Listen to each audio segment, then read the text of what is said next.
to another horse that brings that Japanese factor, and this guy's one of my favourites, Pansara Lassa. I was lucky enough to go to Japan and see him serve it up to Equinox in a Japan Cup. He couldn't quite knock off the champ, but he went very, very close, and he stands his second season here at Yulong. He does. No, geez, that win was something, wasn't it? Oh, I guess the placing behind him, but his 2 Group 1 wins, he's even better. Yeah, absolutely.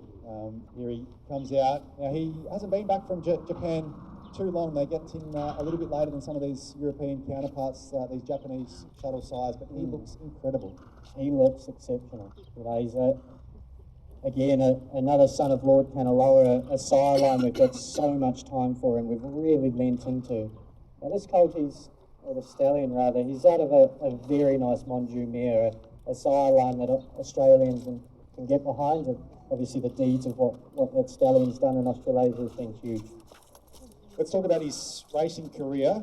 I think he holds the mantle as the highest prize money earner to ever stand at stud in Australia, and that's courtesy of an incredible racing career, 2-time Group 1 winner, and he was just tough. He travelled the world and he did it in multiple countries. He's so good, yeah. And he raced it all the way through to a 6-year-old.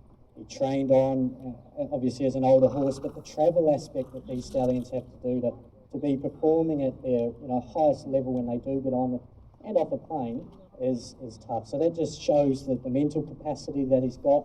His running style is very favourable, very fashionable.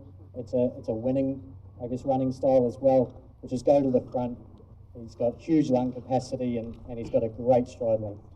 As a hobby breeder, my dream is to breed the next Via Sistina. I want a Cox Plate winner. Is this the guy that I'm sending my mare to? I think so. We'll talk later. But look, again, this is a horse that we've seen a lot of top breeders send a few mares. We're very fortunate. I hope they don't mind me spilling their secrets, but Bob Peters has really launched into them. We've had a few local breeders and a few mares come down from the Hunter looking to do what you were just saying there. I think this is a horse that's going to surprise many in terms of the stock that he's going to leave. I think they're going to be a little bit earlier than all just 2,000 metre horses. I think we're going to see a lot of his stock obviously over a mile plus. I think they might surprise a few. Well, is that because he had so much speed as well? He had that tenacity to win out over 10 furlongs and be competitive at a mile and a half, but gee, he was quick. He's so quick and so good. To win on turf, to win the Saudi Cup, obviously the Dubai Turf Group 1. These are really high prize money races.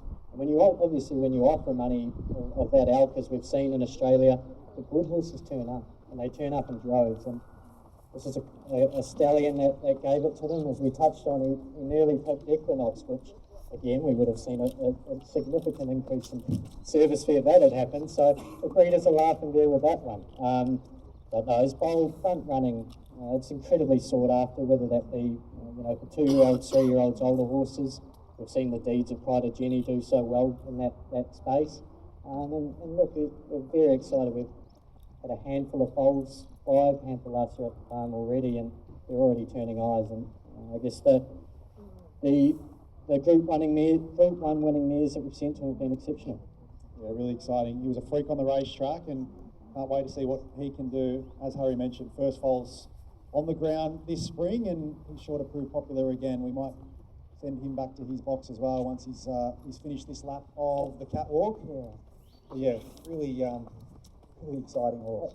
100%. And we look at these sorts of guineas races, the Silver Eagle now, which is a bit of a shorter trip, but there's so much prize money to be earned having potentially a Caulfield Cup runner.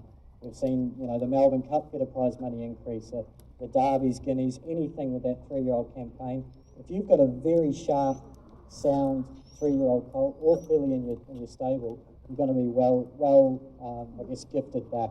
But the mares that have gone to him first season, Montefilia, Pennywicker, Autumn Angel, Miss Sentimental, to name a few. To breed off the back of those, similar to what we're talking with Diatonic, you're going to be in good stead. All right, so let's look at 5 of the younger stallions.